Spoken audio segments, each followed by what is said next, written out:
الحمدللہ رب العالمین والصلاة والسلام علی آخر الانبیاء والمرسلین نبینا محمد ابن عبداللہ وعلی آلہ وصحبہ اجمعین، اما بعد۔ آج کا جو ہمارا درس ہے، درس نہیں ہے بلکہ پریکٹیکل ہے، نماز کے تعلق سے ہم لوگ یہ دیکھنا چاہ رہے ہیں کہ نماز کا صحیح طریقہ کیا ہے، اور تاکہ ہم نماز کا صحیح طریقہ جانیں، صحیح طریقے سے ہم نماز پڑھنے والے بنیں۔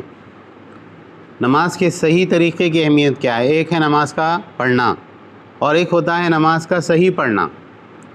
اگر کوئی انسان نماز پڑھتا ہی نہیں تو اس بارے میں اس کو اللہ سے بہت زیادہ ڈرنا چاہیے، اس لیے کہ اللہ کے نبی صلی اللہ علیہ وسلم کی حدیث ہے، بین الرجل و بین الشرک والکفر ترک الصلاۃ۔ اس حدیث کو امام مسلم نے روایت کیا ہے کہ آدمی کے درمیان میں اور کفر و شرک کے درمیان میں نماز کا فرق ہے، نماز چھوڑنے کا فرق ہے۔ یعنی ایک آدمی اسلام کی حالت میں ہوتا ہے جب وہ نماز پڑھتا ہے، اور جب بھی وہ نماز چھوڑتا رہتا ہے تو وہ کفر کی طرف جاتا رہتا ہے، یہاں تک کہ کفر کے اندر داخل ہو جاتا ہے۔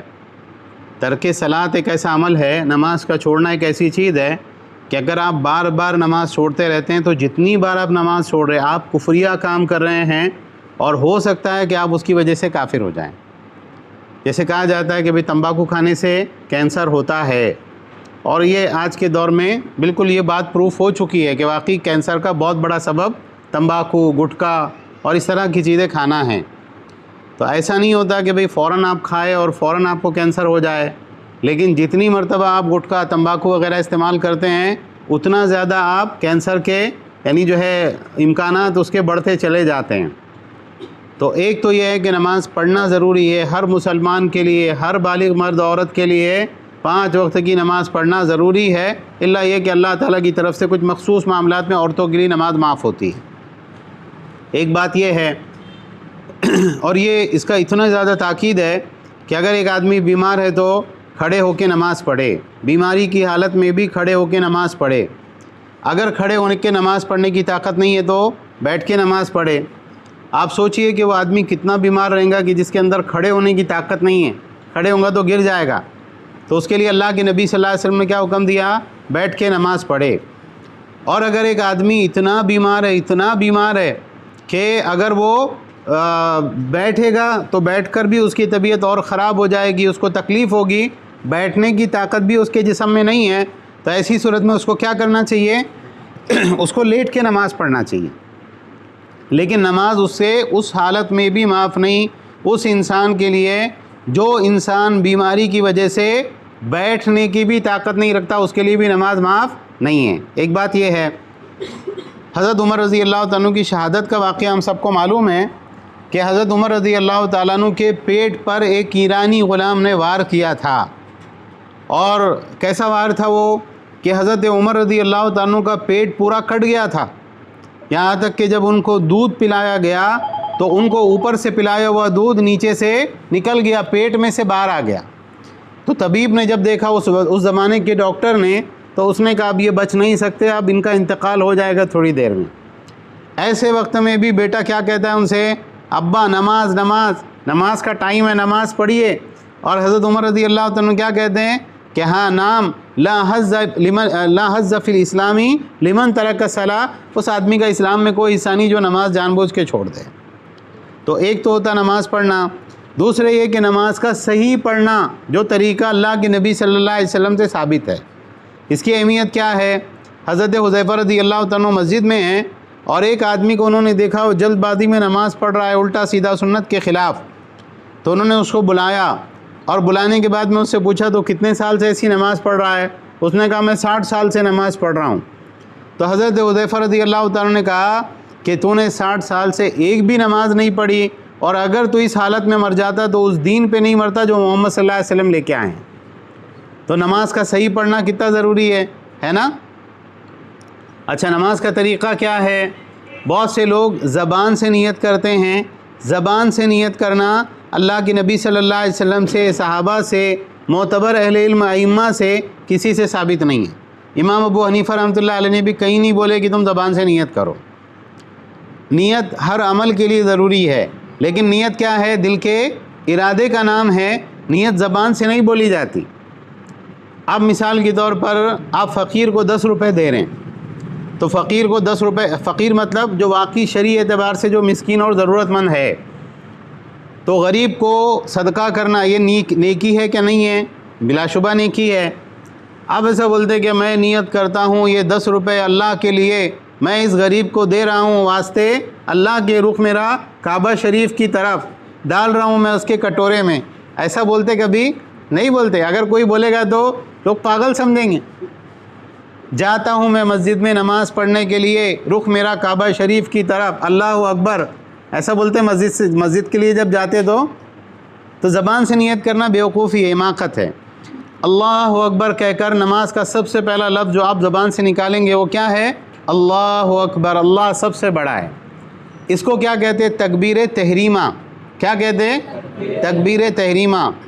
اور جو نماز کے درمیان میں اللہ اکبر ہے، رکوع میں جاتے ہوئے، سجدے میں جاتے ہوئے، سجدے سے سر اٹھاتے ہوئے، اس کو کہتے ہیں تکبیر انتقال۔ تکبیر تحریمہ جو پہلی تکبیر رہتی، فرسٹ تکبیر، اس کو تکبیر تحریمہ کیوں بولتے؟ اس لیے کہ اس کے بعد سارے کام حرام ہو جاتے۔ آپ کے لیے کھانا کھانا جائز ہے کہ نہیں ہے؟ جائز ہے۔ پانی پینا جائز ہے کہ نہیں؟ جائز ہے۔ فون پہ بات کرنا جائز ہے کہ نہیں؟ جائز ہے۔ لیکن نماز کی نیت سے اللہ اکبر کہہ کے جب آپ نے نیت باندھے، اب کھانا پینا، بات کرنا، سلام کرنا، یہ سب آپ کے لیے کیا ہو گیا؟ حرام ہو گیا۔ اللہ اکبر کہہ کے آپ اپنے ہاتھوں کو کاندھوں تک یا کانوں تک اٹھائیں گے۔ کاندھے یا کان، یہ دونوں چیزیں اللہ کے نبی صلی اللہ علیہ وسلم کی حدیث سے ثابت ہے۔ آپ کے سامنے نوٹس ہیں، آپ اس کو پڑھ سکتے ہیں، ہمارے پاس اتنا وقت نہیں کہ ہم ایک ایک چیز پڑھ کے سنائیں۔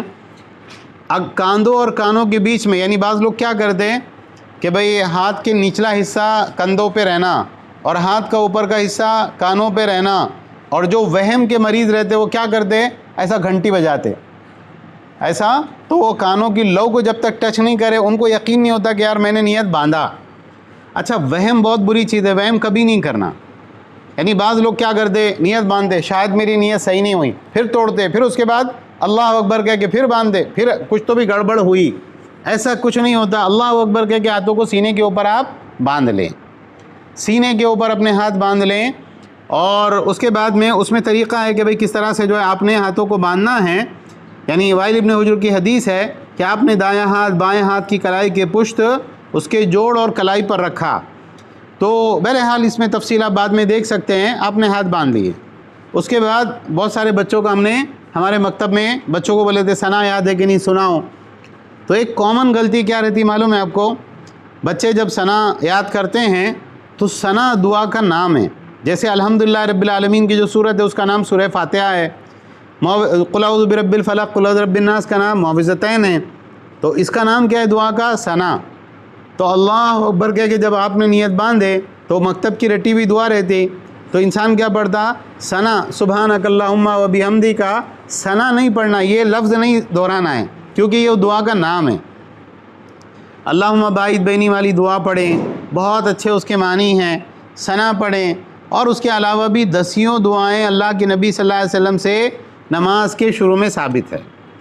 اس کے بعد تعوذ ہے، اعوذ باللہ السمیع العلیم من الشیطان الرجیم من ہمزہ ونفثہ ونفثی، یا اعوذ باللہ من الشیطان الرجیم، بہت سارے لوگوں کو پورا یاد نہیں ہوتا، بسم اللہ الرحمن الرحیم، اور اس کے بعد میں سورہ فاتحہ ہے۔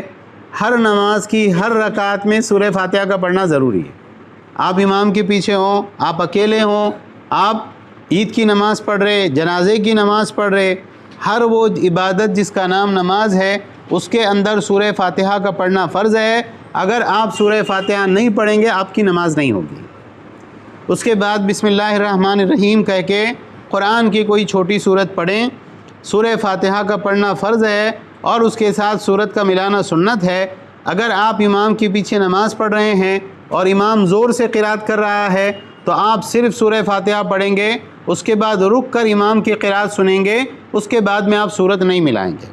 اور اگر آپ سری نماز پڑھ رہے ہیں تو سری نماز میں آپ کو اختیار ہے سورہ فاتحہ کے ساتھ آپ کوئی سورت ملائیں، چاہے پہلی 2 رکعتوں میں چاہے آخری 2 رکعتوں میں بھی سورت ملائیں، اس میں کوئی حرج نہیں۔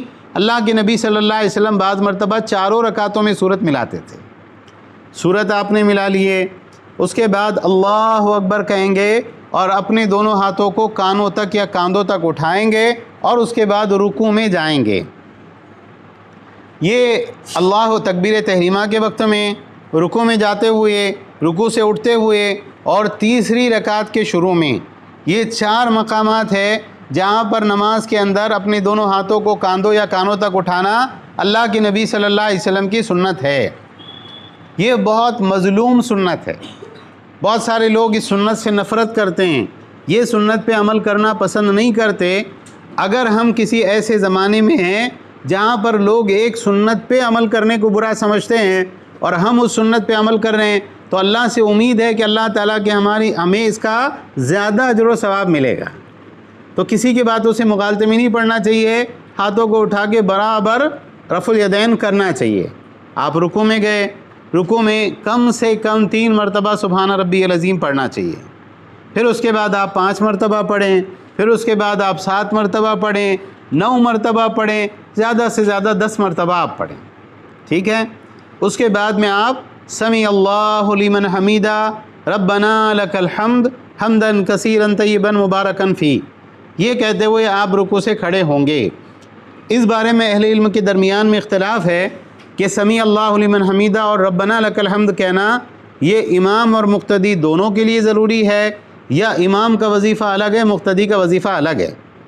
صحیح بات یہ ہے کہ امام اور مقتدی دونوں کے لیے سمیع اللہ لمن حمیدہ اور ربنا لک الحمد کہنا دونوں کے لیے ضروری ہے۔ امام بھی کہے گا، مقتدی بھی کہے گا، مقتدی امام کے بعد میں کہے گا، ٹھیک ہے؟ اب اس کے بعد میں آپ اللہ اکبر کہہ کر سجدے میں جا رہے ہیں۔ اہل علم کے درمیان میں اختلاف ہے کہ پہلے آپ گھٹنے رکھیں گے یا ہاتھ رکھیں گے۔ ہمارے نزدیک راجح بات یہ ہے کہ پہلے آپ اپنے دونوں ہاتھ رکھیں گے، ٹھیک ہے؟ آپ نے دونوں ہاتھ زمین پہ رکھے، اس کے بعد آپ نے پیشانی کو زمین کے اوپر ٹیک دیا۔ سجدہ 7 اعضاء کے اوپر کیا جاتا، پیشانی ہے، ناک ہے، دونوں ہاتھ ہے، گھٹنے ہیں اور دونوں پیر ہیں۔ اگر 7 اعضاء آپ کے زمین کے اوپر نہیں ٹکے، آپ نے پیشانی رکھ دی اور ناک اٹھا لی، یا آپ نے جو ہے بعض مرتبہ بچے شرارت کرتے ہوئے اپنے پیر اٹھا لیتے ہیں زمین سے، اس طرح کا کوئی کام آپ نے کیا، آپ کا سجدہ نہیں ہوگا۔ سجدہ نہیں ہوگا تو نماز بھی نہیں ہوں گی۔ اللہ کے نبی صلی اللہ علیہ وسلم نے کتے کی طرح اپنے ہاتھوں کو زمین پہ چپکانے سے منع کیا ہے، اور عورتوں اور مردوں کے طریقہ نماز میں کوئی فرق نہیں۔ جو طریقہ نماز کا مردوں کے لیے ہے وہی طریقہ عورتوں کے لیے بھی ہے۔ بعض مرتبہ لوگوں کو مغالطہ ہوتا ہے، بعض لوگ کہتے ہیں ارے نہیں، ایسا عورت زمین سے چپک کے سجدہ کرے گی، اس میں اس کے لیے ستر ہے، اس کا پردہ ہے۔ اچھا، اور اگر مثال کے طور پر اگر وہ ایسے ہی نماز پڑھ رہی جو سنت طریقہ ہے، اللہ کے نبی صلی اللہ علیہ وسلم نے تو کوئی فرق نہیں کیا مرد عورت کی نماز میں، تو کیا ہو گیا؟ مطلب وہ پردہ اس کا ختم ہو گیا، گھر ہی میں پڑھے گی نا، چادر دوپٹہ برقع اوڑھ کے نماز پڑھے گی۔ تو یہ ایک تفریق ہے، صحیح احادیث میں اس کی کوئی دلیل نہیں ہے، بعض ضعیف روایات ہے جو دلیل بننے کی صلاحیت نہیں رکھتی۔ تو اپنے ہاتھوں کو زمین سے الگ رکھیں گے اور کشادہ ہو کے سجدہ کریں گے، اور اس کے بعد میں سجدے میں کیا کہیں گے؟ 3 مرتبہ سبحان ربی الاعلیٰ، یا 5 مرتبہ یا 7 مرتبہ۔ اور سجدے کی دوسری دعائیں بھی ہیں، اگر وہ دعائیں آپ کو یاد ہیں تو وہ دعا بھی پڑھنا چاہیے۔ سبحانک اللہم ربنا وبحمدک اللہم اغفر لی۔ پھر اس کے بعد میں ایک سجدہ کیا آپ نے، بیٹھ گئے آپ، پھر اس کے اندر رب اغفر لی رب اغفر لی 3 مرتبہ، یا اللہم اغفر لی ورحمنی وجبرنی واہدنی وارزقنی، یہ دعا آپ نے پڑھ لی۔ اس کے بعد دوسرا سجدہ کیا۔ اس کے بعد اللہ کے نبی صلی اللہ علیہ وسلم سے ثابت ہے کہ آپ پہلی اور تیسری رکعت میں جلسہ استراحت کرتے تھے۔ جلسہ استراحت کے کیا معنی ہوتے ہیں؟ آپ ڈائریکٹ کھڑے نہیں ہوں گے، آپ کیا کریں گے؟ آپ تھوڑی دیر ایسا اٹھ کے بیٹھیں گے اور بیٹھنے کے بعد فوراً کھڑے ہو جائیں گے، بہت لمبا آپ بیٹھے بھی نہیں رہیں گے۔ اب جو دوسری رکعت آپ کی شروع ہوئی، اس میں صرف ثنا نہیں ہے، باقی طریقہ سیم ہے، سورہ فاتحہ، اس کے بعد سورت، اس کے بعد ویسے ہی رکوع، ویسے ہی 2 سجدے۔ اس کے بعد پہلے قاعدے میں بیٹھنا ہے، پہلے قاعدے میں التحیات کے ساتھ درود شریف بھی پڑھنا ہے، اس لیے کہ اس بارے میں احادیث مطلق ہے، ٹھیک ہے؟ آپ نے التحیات درود شریف پڑھ لیے، درود شریف کے بعد اللہ اکبر کہہ کے آپ کھڑے ہو جائیں گے اگر 3 یا 4 رکعت والی نماز ہے، اور اس کے اندر آپ واپس رفع الیدین کریں گے جیسے آپ نے تکبیر تحریمہ کے وقت میں کیا تھا۔ پھر آپ ایسی نماز کمپلیٹ کریں گے، تیسری رکعت یا چوتھی رکعت، اور اس کے بعد میں جب آپ تشہد میں بیٹھیں گے، پہلے التحیات ہے، اس کے بعد درود شریف ہے، اس کے بعد دعائے معصورہ ہے، اس کے بعد 4 چیزوں سے پناہ مانگنا ہے، اللہم انی اعوذ بک من عذاب القبر واعوذ بک من عذاب جہنم، مختلف دعائیں اس سلسلے میں وارد ہوئی ہیں، اور اس کے بعد دعائیں معصورہ ہے۔ یہ مکمل نماز کا طریقہ ہے۔ اس کے بعد آپ دائیں طرف السلام علیکم ورحمۃ اللہ، بائیں طرف السلام علیکم ورحمۃ اللہ، اس طریقے سے آپ کو سلام پھیرنا ہے۔ اس میں کوئی چیز آپ کو سمجھ میں نہیں آئی ہو تو آپ سوال کر سکتے ہیں۔ کوئی ایسی چیز ہے جس میں آپ کو کنفیوژن ہے، آپ نہیں سمجھ سکے تو آپ بلا جھجک پوچھ سکتے ہیں۔ اچھا سوال ہے، اٹھتے ہوئے ڈائریکٹ اٹھنا چاہیے یا اپنے دونوں ہاتھوں کو زمین سے ٹیک لگا کے اٹھنا چاہیے؟ اس بارے میں سنت یہ ہے کہ اپنے دونوں ہاتھوں کو زمین سے ٹیک لگا کے اٹھیں، ایسے ہی ٹیک لگا دے تو بھی کوئی حرج نہیں، ورنہ بعض احادیث میں اللہ کے نبی صلی اللہ علیہ وسلم سے ثابت ہے، جیسے آٹا گوندتے ہیں نا مٹھیاں باندھ کے، اس طرح سے مٹھیاں باندھ کے اگر آپ زمین سے اٹھیں تو یہ زیادہ بہتر ہے آپ کے لیے، ٹھیک ہے؟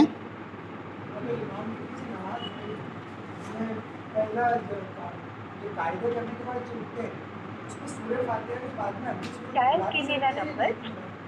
فرض نماز پہلی رکعت 2 رکعت پڑھے، اس کے بعد جلسے میں بیٹھے، اس کے بعد میں اٹھے جب، تو اس کے بعد میں جو سورۃ فاتحہ کے بعد میں سورۃ ملانا ہے کہ تیسری اور چوتھی رکعت میں اللہ کے نبی صلی اللہ علیہ وسلم سے دونوں طریقے ثابت ہیں۔ کبھی آپ سورت ملاتے تھے، کبھی صرف سورہ فاتحہ پڑھتے تھے، تو اگر سورت ملائیں گے تو بھی ٹھیک ہے، نہیں ملائیں گے تو بھی ٹھیک ہے۔ زیادہ بہتر سورت ملانا ہے، اس لیے کہ وہ اضافی عمل ہے۔